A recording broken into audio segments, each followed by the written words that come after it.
Welcome to this poetry lesson on Namaqualand After Rain by William Plomer. This is one of the poems in the current IEB syllabus for 2023 to 2025. Now, a reminder that you need to be doing your own analysis of these poems. This video and the resources online are really just meant to supplement your studying of the poem. It's meant to deepen your understanding and broaden your knowledge, but you actually do need to spend time studying the poem for yourself, being able to explain it in your own words, understanding how the analysis works, what the effect of all of the poetic devices are. And also remember that as comprehensive as I've tried to be in this lesson, you will find other perspectives and other observations as you do a bit more research on the poem, as you analyze the poem for yourself, and that is completely fine. Poetry is meant to be subjective. Poetry is meant to be analyzed and interpreted, and so please don't think that this is the be-all and the end-all of the interpretation of the poem, but I have tried to be as comprehensive as possible and draw on various sources to try and give you the most holistic analysis and overview of this poem. Jumping into the poem and looking at the poet, first of all, before we look at the poem, the poet is William Plomer. He was quite a prolific figure in the literary world, both in the UK and in South Africa. And he kind of lived from 1903 to 1973. He was South African and British, born in South Africa and in South Africa quite a lot throughout his life, but his parents were British and he was educated mostly in the UK. He is recognized as one of the modernist poets, and he was quite a prolific literary figure in the sense that he wrote works he wrote pieces of literature that really took a stand against things or proved a point. An example of that is his first novel, Turbot Wolf, that was published in 1925, that had themes of interracial love and marriage. And so that earned him quite a name in the Union of South Africa at the time, because obviously looking at our country's history, interracial love and interracial marriage were not things that were accepted in that time. And so he wasn't afraid to use his literary prowess to kind of, speak up for things or kind of just produce works of literature that made people think about the society that they were in. He was also massively involved in one of South Africa's most famous magazines, Voorslag, which means whiplash in English, and published quite a few hard-hitting things in that magazine as well. Now, the poem that we're going to be studying today, Namaqualand After Rain, is not one of his poems that, takes on a government or looks at themes that weren't accepted. This poem that we're going to be looking at is really one that is about appreciating nature and looking at the beauty of nature, obviously focused on the area of the Namaqualand. So we're going to read through the poem quickly. The poem does go over a few slides. It's quite a long poem, so let's get into it. So it starts with, again the veld revives, imbued with lyric rains, and sap re-sweetening dry stalks perfumes the quickening plains. Small roots explode in strings of stars. Each bulb gives up its dream. Honey drips from orchid throats, jewels each raceme. The desert sighs at dawn, as in another hemisphere the temple lotus breaks her buds on the attentive air. A frou-frou of new flowers, puff of unruffling petals, while rods of sunlight strike pure streams from rocks beveined with metals. Far in the gaunt Karoo that winter earth denudes, ironstone caves give back the burr of lambs in multitudes. Grass waves again where drought bleached every upland kroll. A peach tree shoots along the wind, pink volleys through a broken wall. And willows growing round the dam may now be seen, with all their traceries of twigs just hesitating to be green. Soon to be hung with colonies, all swaying with the leaves of pendant wicker love nests the pretty Loksha weaves.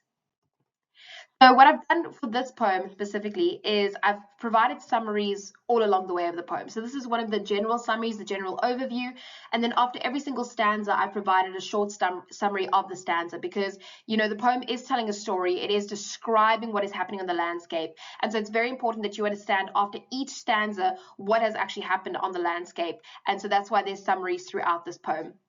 So when we look at the overview, the poem is really all about celebrating the beauty of nature, and not just the beauty of nature, but the fact that nature can rejuvenate itself, that nature can replenish itself. And the poet has chosen to use the area of the Namaqualand to describe this rejuvenating power. Because when you look at the Namaqualand area, In the winter, it becomes almost like a semi-desert. It's arid, it's dry, it's barren. But after the winter rains, it transforms into this field of wildflowers. And the Namaqualand area is actually a massive tourist destination. You can go into YouTube and you can find videos of the Namaqualand wildflowers and the things that you can go see there. And I mean, people flock to the Namaqualand area in August, September-ish to see the wildflowers and to see this massive fields of just these beautiful flowers. And so it is an appreciation of nature and the wildlife of South Africa, the landscapes that we see in South Africa. What the poem does structurally is it describes the events that occur in this landscape. So, it starts with the revival of the veld, it moves into the blooming of the flowers, how these flowers then release perfume, and the dripping of honey, which refers, to obviously, the pollination and stuff that's happening, and the nectar in the flowers that's dripping. And it's just this beautiful picture of just life and energy and vibrancy. The poem also then continues to compare this whole scene, this whole landscape to a temple lotus, which is a type of flower, and showing how by what the temple flower does the temple lotus does in its cycle of life, this landscape is doing the same thing. And it also uses personification to kind of give this idea of this semi-desert just sighing when the new flowers come in. It's like a breath of life, and it's just this contentedness in this beauty of nature and this wonderful landscape. So just a quick one on the lotus flower. So what we see is that the lotus flower really does have a life cycle that's very different to other plants. The lotus flower has its roots that are in mud, and it is submerged every night in river water because they grow in water. And every morning it reblooms, and you can see that picture there of what it looks like in the morning. It's absolutely beautiful. And in many cultures, the lotus flower, the temple lotus, is associated with rebirth as well as spiritual enlightenment. So you want to start thinking that this comparison of the landscape to the lotus flower is going to come up in the poem. And if we look at the associations with the lotus flower, kind of what does the poet want you to think about this landscape? What does he want you to think about what's happening in nature and what we associate with what's happening in nature in Namaqualand? So take a minute to just kind of acquaint yourself with how I've done the analysis here. So you'll see that it's a couple of lines of the poem. It's the first stanza, and then there's little analysis all over it, and obviously the colors relate to each other and relate to the parts of the poem. So when we look at the first stanza, it says, "Again the veld revives, imbued with lyric rains, and sap re-sweetening dry stalks, perfumes the quickening plains." So that opening line sets the tone of the whole poem and discusses this thing of the land being dead and now having a new beginning as the spring season arrives.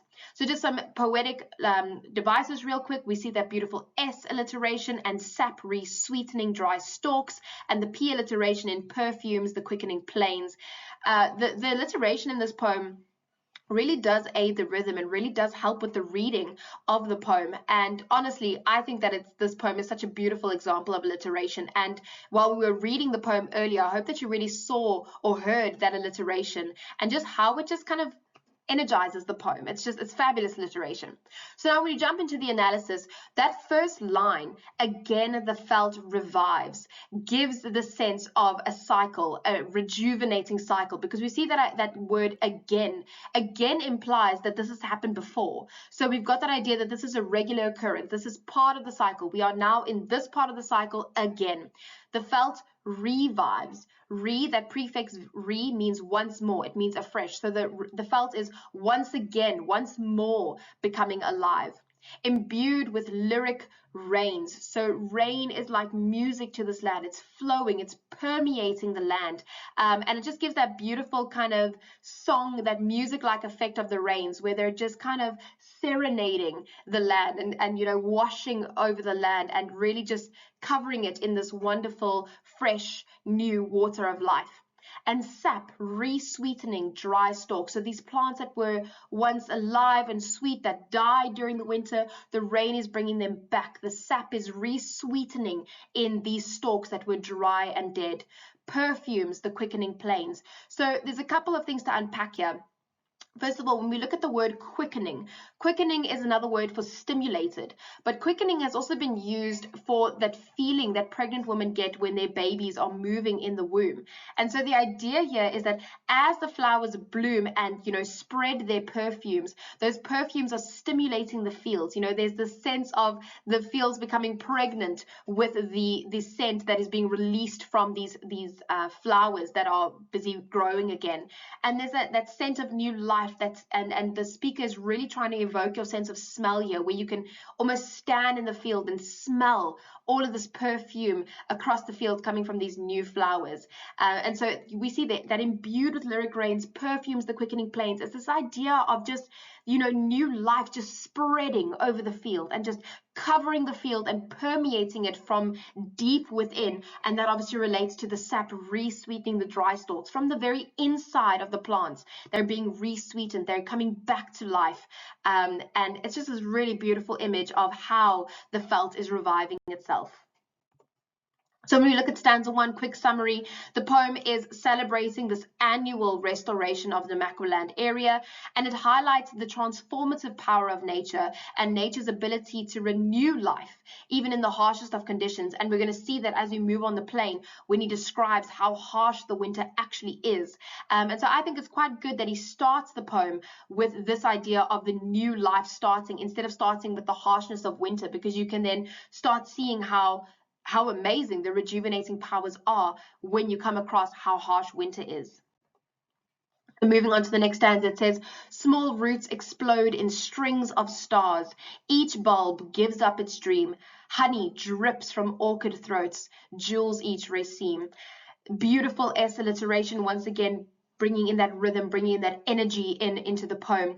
And there's this small roots explode in strings of stars, this beautiful metaphor that compares the root growth to the explosions that we see in the universe, in the stars.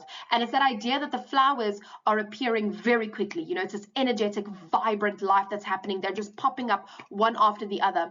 And for me, that explode in strings of stars, if you think of a constellation, you think of the way the stars look, it's such a good visual of what the roots look like underground, like these strings of stars. If you've ever seen flowers' roots and plants' roots under the ground, it's just a really, really beautiful visual for me.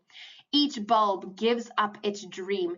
There's personification here where the bulbs are given this characteristic of holding on to their dreams, of having a dream, and the idea that comes through here is that the bulbs were kind of just sitting dormant. They were just sitting static, nothing was really happening, and they're holding on to their dreams. But now, as they move out, as they start growing, they are fulfilling their potential, giving up their dreams, showing their dreams, becoming flowers. There are quite a few interpretations of that line, but I feel that is kind of the strongest one of, they're sitting by themselves, holding on to their dreams, and as they grow, they let go of them. They now release their dreams out into the world, and everybody can enjoy their dreams with them, their dreams then being the flowers that are blooming. Honey drips from orchid throats, jewels each raceme. So we see a bit more personification there where the orchids are given throats, and it's this beautiful image of these tall orchids that are standing, and they've got these long stems, their throats, and that honey dripping from their throats, that beautiful nectar that is dripping out. Jewels each raceme. So a raceme, just as we get into that, is a cluster, a flower cluster. So it's all these separate little flowers, but they're all in the same cluster. So that it's almost like a natural bouquet of flowers. So the metaphor that we see here is that the nectar is dripping from the orchid and landing on these clusters of flowers, and it's making the flowers look like a jewel. The other interpretation that you can have here is that as the nectar drips, as the honey drips, it bejewels the flowers. So bejewels is like it's putting a necklace onto the flower. It's putting jewelry on to the flower. So you can decide how you want to read that. Is it making the flower look like a jewel, or is it bejeweling the flower? At the end of the day, the feeling that we get here is one of abundance, is one of luxury. Just read that to yourself again, that honey drips from orchid throats, jewels each raceme. It's really a beautiful picture of this abundance, of this just beautiful flowers that are just working together. And obviously that links back to the bulb giving up its dream. It was holding on to this beautiful picture, but now we can enjoy it as well as we see the flowers are blooming. So stanza 2 really is focusing on the small details of the landscape, looking at the plant roots, looking at the bulbs, looking at each individual flower. So it's those small details of what's happening in this revival, in this rejuvenation. And there really is a mood, a feeling of energy and vibrant life. And it's aimed at showing you the abundance of the beauty and this almost exotic beauty that we see as nature revives itself, going from the desert to this beautiful, vibrant landscape. So moving on to the third stanza, it says, the desert sighs at dawn. As in another hemisphere, the temple lotus breaks her buds on the attentive air.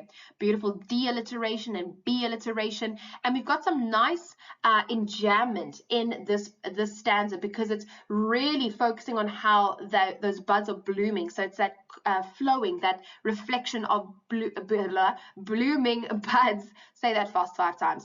Blooming buds as they just, they go, they're opening up. So the desert sighs at dawn, beautiful metaphor of the desert, sighing, and you can also see that as personification, obviously, and this idea that it is grateful for the rain, it's grateful for this new beginning, and it's that whole kind of idea of just this contented, spring has arrived, the felt is reviving itself. As in another hemisphere, the temple lotus breaks her bud. You kind of have to read those lines together because it's referring to the temple lotus that is generally found, in the northern hemisphere, in Asia and that kind of stuff. But it's that idea of these cycles of life that we see all over Earth. It's implying that while Namaqualand is going through this revival, the temple lotus up there in the northern hemisphere is also going through its own cycle, is also going through its own revival, experiencing a new beginning. And so all over the Earth, while we are just focusing on Namaqualand, all over the Earth, there are these cycles of life, nature that revives itself, nature that rejuvenates itself. And so the temple lotus breaks her buds. He calls it the temple lotus. It gives that feeling of it being sacred, of it's something that we should revere. It's something that we should really hold in high regard. And that is kind of linking it back to this idea of nature rejuvenating itself, that nature and its rejuvenation powers are something sacred that we should hold in a high regard. There's personification that temple lotus breaks her buds, so giving it the her pronoun there, and it's this whole idea of fertility, new life, reawakening, and that's why it's got that female pronoun, because it's dealing with the idea of fertility and new birth and new life and all those kind of things. Breaks her buds on the attentive air. There's personification there that the air is listening, the air is paying attention, it's waiting for the buds to bloom. There's an expectancy, there's a reverence. So it's like everybody's holding their breath, and then there's this new beginning, the temple lotus, Namaqualand reviving itself, and then there is the sigh of contentedness. So really beautiful kind of what's the word, bracketing that we see here, where the desert sighs and then it ends with the attentive air. So there's really that idea of nature holding its breath for the new beginning and then sighing when there is that new beginning. Stanza 3, the quick summary, obviously now is the perspective of the entire desert, which is personified with the arrival of the dawn and the desert sighing. The temple lotus opening its buds signifies that rebirth and that awakening, and the attentive morning creates a peaceful and a spiritual tone. Because like I said just now, the attentive air, it's waiting for the buds to bloom, but it also gives this feeling of waking up in the morning and it's peaceful, it's serene, and you have an expectancy for the day. You have this, calm waiting for what's going to happen, and that's kind of what the attentive air is doing there. Moving on to stanza 4, it says, a frou-frou of new flowers, puff of unruffling petals, while rods of sunlight strike pure streams from rocks beveined with metals. So we see some good F alliteration there, some S alliteration as well. And now we move on to the where it says a frou-frou of new flowers. There's beautiful onomatopoeia there. That frou-frou is kind of the sound of new flowers rustling together and shaking together in the wind. It gives this delicate sense, this light swaying F sound that really emphasizes the freshness, the newness of the flowers. I mean, read that to yourself, a frou-frou of new flowers. It really just gives me that feeling of almost being in a flower shop and just walking past these rows of flowers and, hearing them rustle together and that kind of stuff. Puff of unruffling petals. There's a metaphor again where the petals are smooth. They are light like air. They're a puff of petals, and the P and the F sounds reflect that feeling and also reflect the flowers opening up, the petals blooming, they're puffing, they're opening up, they're unruffling petals. So really, frou-frou of new flowers, puff of unruffling petals, beautiful sound and visual to show you these flowers that are blooming and opening up and coming up out of the ground, while rods of sunlight strike pure streams from rocks beveined with metal. So he moves now away from the flowers and shows you kind of what's happening with the rest of the landscape in these streams. And the sunlight is striking the pure stream. So it's these rays of sunlight that are hitting the water. And there's that metaphor where it's compared to this rod that is striking the water.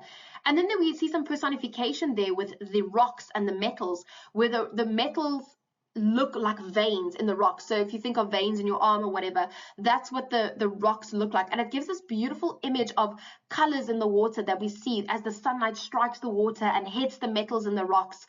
And it's that beautiful kind of feeling of energy and clarity and life, where you see the sunlight strike the water, and it's just this beautiful image that complements what's happening in the fields with the flowers. And you see that there's just a lot of focus on nature and the things that we see in nature and what nature is doing in its rejuvenation process.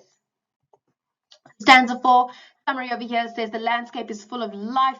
There's new flowers swaying, there's sunlight striking the water, and this very energetic imagery shows the movement that comes with the return of life after the rain, and this almost how quickly life returns after the rain, and how everything in the landscape works together to show this life, to bring life to the felt. Stanza 5 kind of takes us back in time to show you where we're coming from, to show you what the life is coming from, and how amazing it is that even in the harsh conditions of the winter, life could happen again. So it says, far in the gaunt Karoo, the winter earth denudes. Ironstone caves give back the burr of lambs in multitudes. So we see this enjambment throughout the stanza again, and it reflects that passing of time, the Karoo turning into this grim, barren place during winter. Because remember here, he's showing the previous cycle of winter, of how the Karoo goes from this place full of life to this place of nothing, and how that cycle starts again. So far in the gaunt Karoo, the winter earth denudes. That far and that winter kind of show you, back in time, and it will come again in the cycle. It's a constant cycle that's happening. Gaunt over there means desolate. It means there is nothing there. Karoo is another word for desert, which means dry. The winter earth denudes. Now, the word denudes here is a stripping of covering, a stripping of possessions or assets. And so it's this idea that the winter completely strips the land of everything. It strips it of the flowers, of the life, of absolutely everything in this landscape is gone when winter comes. Ironstone caves links back to the rocks with the metals, so we see kind of that appreciation of the natural minerals and things that we're finding in this landscape.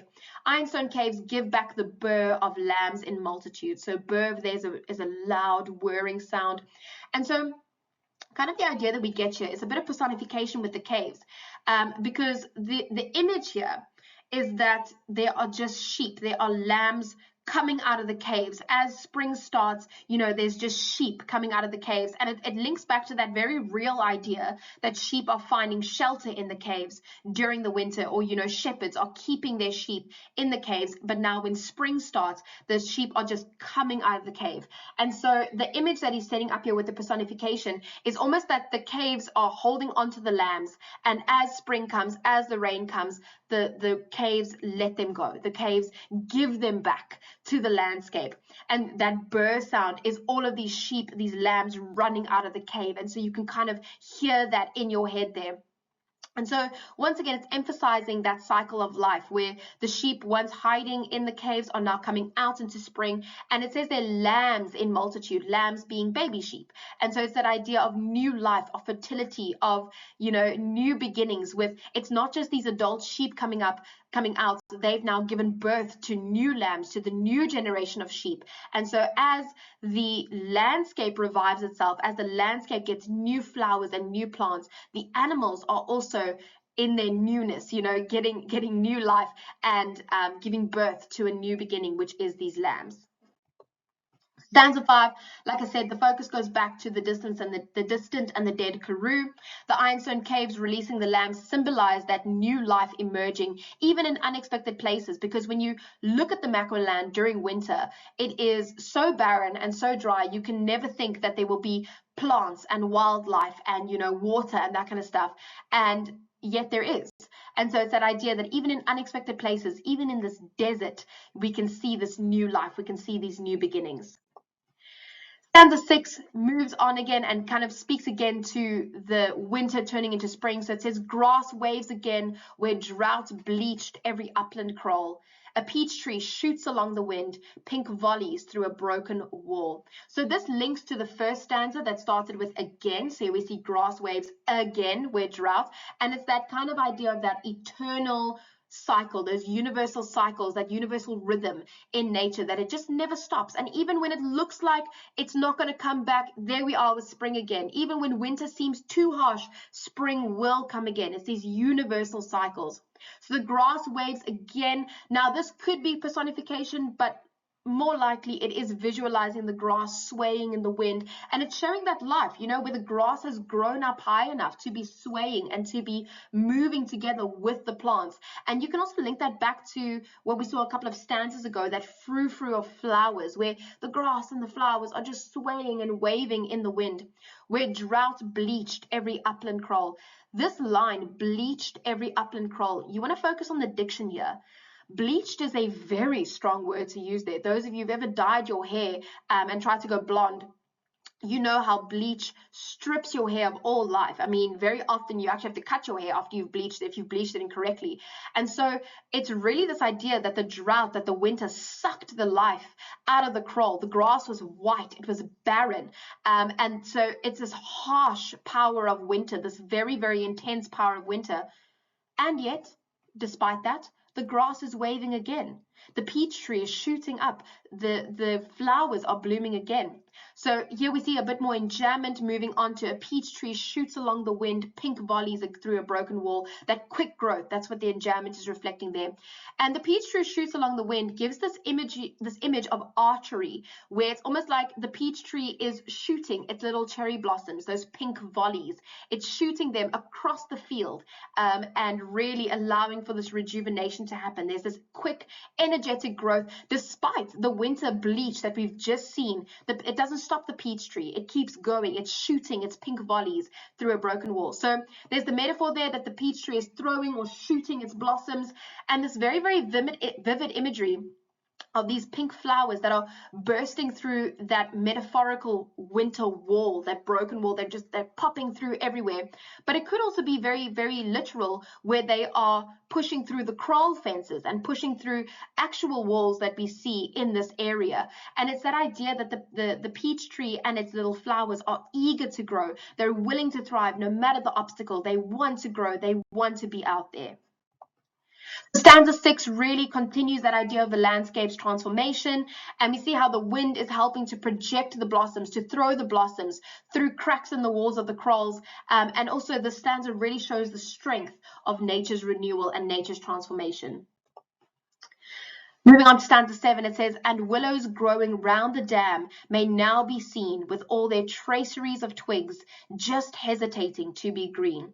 So willows growing round the dam may now be seen. So that suggests that we weren't seeing this during winter, but now these once dead trees are growing around the freshly filled water source because the winter rains have come. For those of you who are not in the Western Cape, remember that Cape Town and the Western Cape get their rain in winter, not in summer, like much of the rest of South Africa. And so these dead trees that didn't really have any water now after the rains are growing, and they are thriving, and they can actually come to life again with all their traceries of twigs. That T alliteration kind of emphasizes the idea of this very intricate design of these new branches growing in the willow trees that are growing around the dam. And these traceries of twigs, these willows, are just hesitating to be green. And so there's this sense of personification there that, the trees are just waiting a little bit because it's been a long and a dry winter, and they aren't sure if it's time to start growing, if it's time to start blossoming. Their leaves are just on the edge of unfurling, of growing, and so they're just hesitating to know, okay, great, it's time to go, it's officially spring, let's go now. And there's almost a sense of The willows are waiting to see the flowers. And once the flowers are there, the willows can go, right, it's our turn to grow now as well. And so this beautiful kind of linking back to that attentive air, this expectancy all around of, oh, it's spring now. We can start growing again. We can start unfurling. We can shoot our pink volleys. We can bloom. We can blossom. Beautiful, beautiful image of that. So stanza 7, obviously we've now moved away from kind of the whole landscape to a nearby dam where the willow trees are waiting to turn green with their leaves. And moving on, we're going to see that birds are soon going to build nests, and that is going to continue that symbol of new life and reproduction and the cycles of birth and regrowth in nature. So the last stanza, stanza 8, says, soon to be hung with colonies, all swaying with the leaves of pendant wicker love nests, the pretty loxia weave. So this really continues from the previous stanza, that the tracery of twigs will soon be hung with colonies. Those colonies refer to the birds' nests in the trees. And again, it symbolizes that new life, that new beginning. And that word soon implies that it is an inevitability. You know, nothing is going to stop it. It will happen, and it's going to happen soon. And that also builds on that hesitancy that we see in the previous stanza of they're just waiting for the sign that it's time to go green, that it's time to start new life, and it's coming soon. All swaying with the leaves. And so again, the leaves are swaying, the grass is swaying, the flowers are swaying, and it's this real image of a dance of life. The nests in the trees, the leaves, the plants, everything is moving as one with the wind. All swaying with the leaves of pendant wicker love nests, the pretty loxia weaves. So the loxia bird is a type of bird, and it's weaving new life in the trees. And this pendant wicker love nest, pendant like a necklace that you wear, a pendant that you wear around your neck. So the nests are hanging like jewelry on the trees, and we can link that back to the orchids that are dripping their nectar onto the raised seams and bejeweling them or turning them into jewels. And the wicker love nests, you know, it implies that, you know, these are little nests, little houses where the birds are going to have a new life, where they're going to experience love and reproduction and all these things. And it's this beautiful image of just life and love and new beginning returning to this once dead, dry, barren landscape. Stanza 8, like we said here, ends on a hopeful note. It's very optimistic, and it highlights that persistence of life in the cycle of renewal in nature. You know, despite the harsh winter, new life is abundant, and it comes quickly, and it comes with energy and vibrancy. And so the main message here is that nature's beauty and rejuvenating power are always present, that nature will find a way to thrive and renew itself despite difficulties. When we look at the themes in this poem specifically, we see that number one, there's the timeless beauty of nature. You know, it's universal, it never ends, and it really is timeless. You know, nothing is going to stop it. We see those universal patterns and nature's cycles, and we see that idea of life after death. And so it almost provides a comfort of, even in these times of death and decay, like the winter, life will come again. Spring will come again. And for those of you who are going to be writing on theory of flight, you can obviously relate this to the sunflowers and the rebirth that happens in the theory of flight with Jeannie, and that whole theme happening in the theory of flight. So if you would like access to the presentation that I've used here, you can scan this QR code and get access. You can also access it from my Instagram page, where the link in my bio will take you to my link tree, which takes you to my full Google Drive of resources, and you can go and take a look around there. Thank you so much for joining me for this lesson. And as always, remember to go and study this poem on your own to be able to explain it in your own words. This resource or this lesson is really just to supplement your studying. You actually need to put in the effort and study it for yourself.